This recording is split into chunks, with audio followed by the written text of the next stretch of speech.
Hello, I'm Jon Cutro and welcome to Random Report. Yes, I know, I am not the usual silly, hyperactive, enthusiastic host today. Right on my mind lately. But without further ado, here are today's random topics. Okay, so over the weekend, the UFC pay-per-view happened. Kinda got overshadowed by the All-Star weekend. Let's see what happened. Rampage showed up overweight, so I think that pretty much ends his UFC career. I think he does have a little bit left in the tank, but he's clearly approaching E. I think the best thing for him to do is wrap it up. I mean, he's accomplished everything that he wants to accomplish. Maybe he can be a wrestler or make some movies. I don't think that he's ever going to be a champion, not in the UFC again.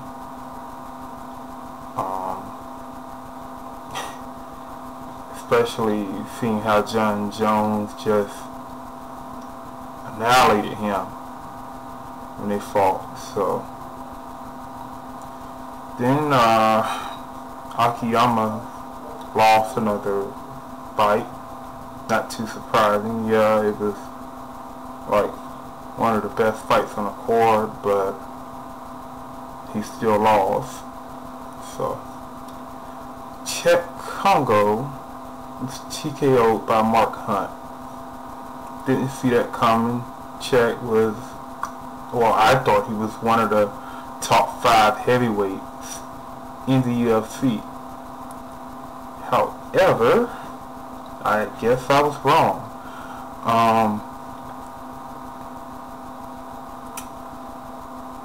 Mark Hunt, a guy who 50% of the time wins, 50% of the time loses.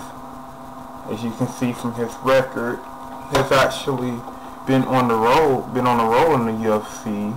I think he's won like 2 or 3 matches in the UFC now. No losses so far. Of course, when you look at his record, he did lose matches against in his prime Krokop, in his prime Alistair Overeem. I guess you can say he still is in his prime. Also Fedor Emelianenko.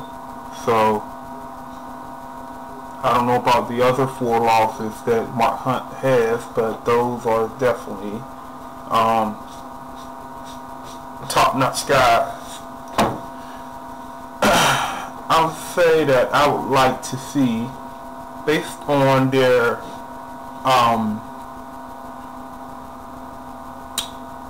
I think it would be an interesting match based on their size or whatever.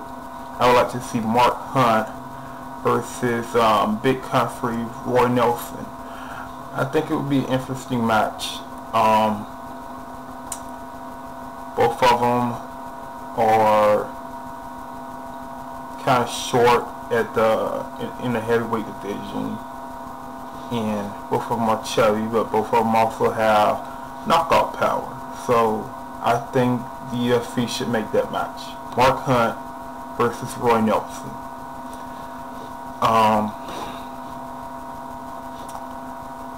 Let's see. Ben Henderson, who I did watch his last match, and he was definitely, showed that he was a true contender. He actually beat Frankie Edgar, and that was quite the shock. I heard that it was a controversial decision, and they're gonna have yet another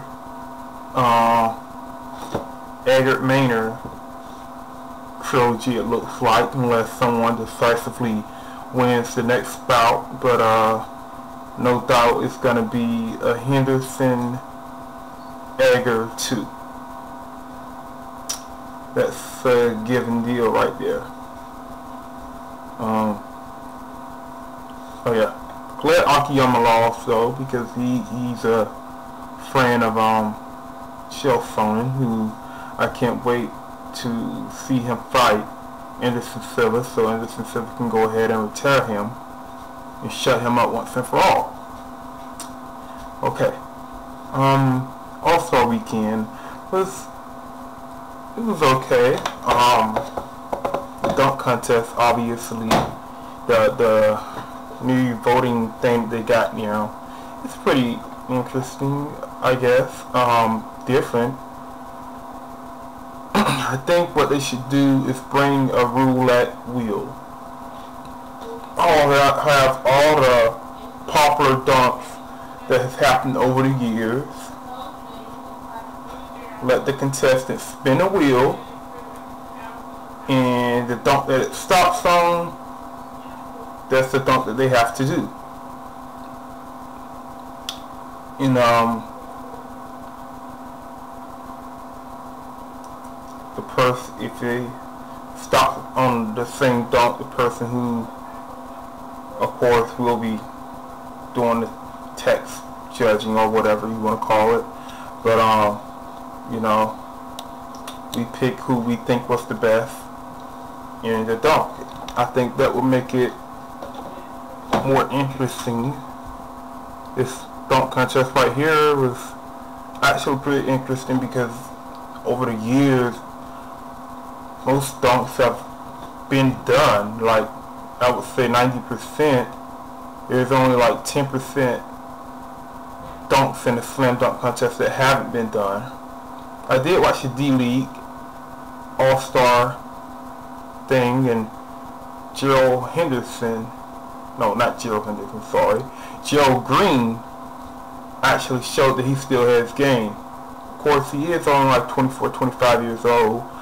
I think if the Lakers are making a move soon, what they should do is call up Gerald Green, get rid of Meta World Peace, run our test, because he's not a huge factor besides defense and occasional scoring.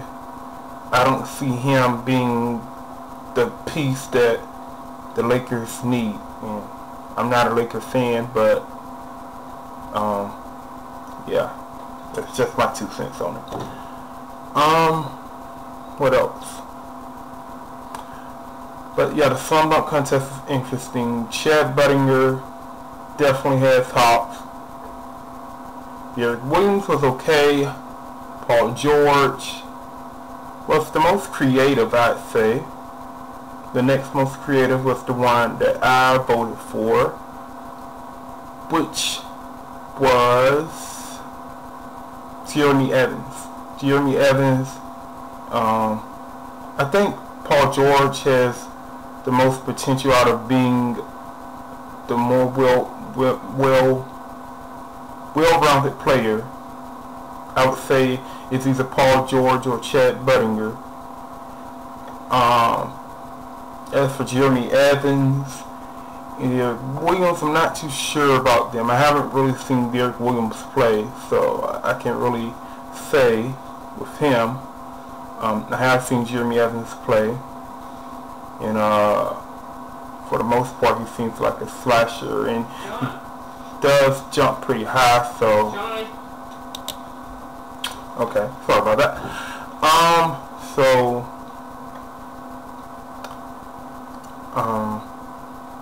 That's what I think about all the dunk contestants. Now, the 3-point shootout, I was hoping for Durantula to win it, but Kevin Love won. Some people would probably say that James Jones would have won had he not stepped on the line when he was shooting. And but hey, congrats to Kevin Love. However, I disagree with Charles Barkley saying that he's the best power forward in the NBA, because I see him as a shooting power forward. I'm mostly into the traditional type power forwards who can also play center position. Not saying that Kevin Love couldn't play center position, but guys who control the paint, full control of the paint. They don't run out and play swingman role. So I would say guys like Marcus Aldridge, the Tim Duncans, Kevin Garnett's of the league. Speaking of which,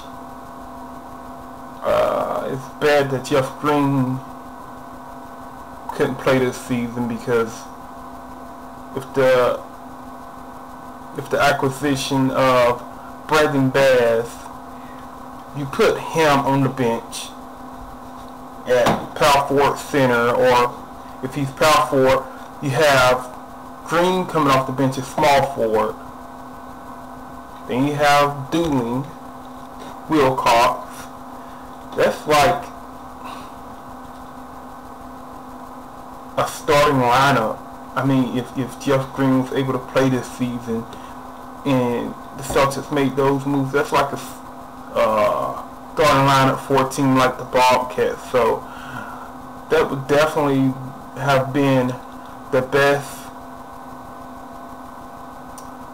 team as far as bench goes, because they had a combination of scoring and defense, and not many benches have that. They just have this one guy who sits on the bench and he's a streaky scorer, and he gets the most minutes of everybody on the bench. Everybody else just picks up garbage minutes. So I think also the skills challenge, Rondo made one mistake and Tony Parker won, but hopefully Rondo can do it next year, and I'll be rooting for him to win it all.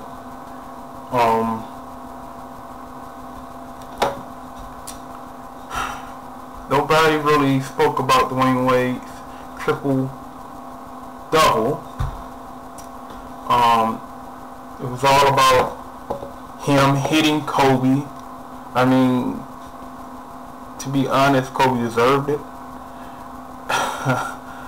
I mean, he did the exact same thing to Mike Bibby during the Western Conference Finals back in 01 or 02. So, I mean, I don't know why people are making a big deal of it. I mean, nobody really made too big of a deal out of it then, so why now? Yes, it was an all-star game, but still it's competition. And I think that's what Dwayne Wade wanted to show, that it's still competition. I mean, there's been many times that Kobe has taken cheap shots on a player.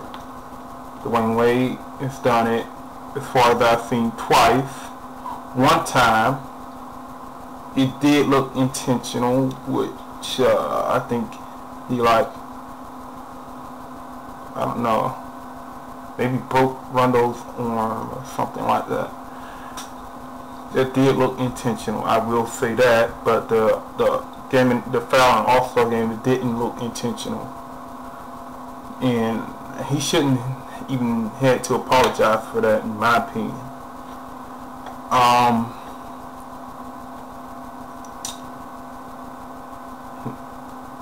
So, last but not least, well, I don't know about the Eastern Conference, but I think OKC should make it to the finals this year.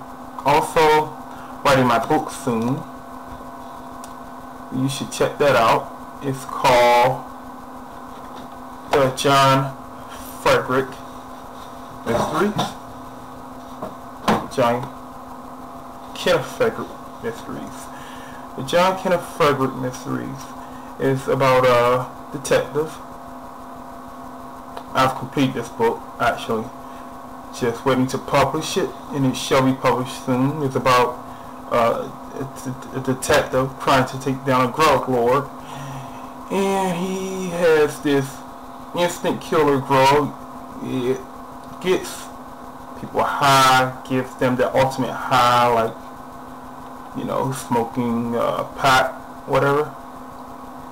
But they start to deteriorate. So be on the lookout for my book. I will be posting more information for it. Thank you for watching, and tune in again next time. I am Jon Cutro, and this has been Random Report.